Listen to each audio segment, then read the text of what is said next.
अस्सलाम वालेकुम प्यारे बच्चों। आज हम बारिश इस सबक के मुताबिक मालूमात हासिल करने जा रहे हैं।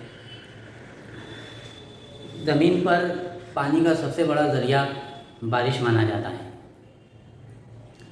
अगर बारिश नहीं होगी या बारिश कम होगी तो नदी, नाले, तालाब, झरने, झील, कुएँ, ये जो ज़ैली ज़रा है पानी के, इन पर असर पड़ेगा। और जिस वक्त या जिस साल बारिश बहुत कम होती है उस साल हम लोगों को पानी की किल्लत का सामना करना पड़ता है। बारिश किस तरह से बरसती है इसके ताल्लुक़ से मुख्तसर सी मालूमात हासिल करेंगे।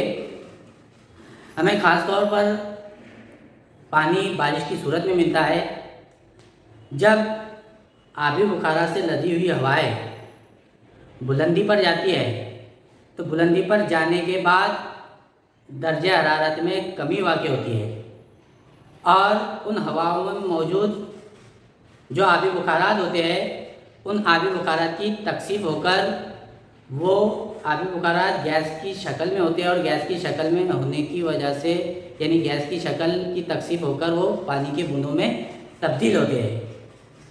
और पानी के बूंदों को यानी उन हवाओं को जब सर्द हवाएं लगती है तो पानी के बूंदे जो है ज़मीन पर गिरने लगते हैं और ज़मीन पर पानी के बूंदों का गिरना हम उसको बारिश कहते हैं।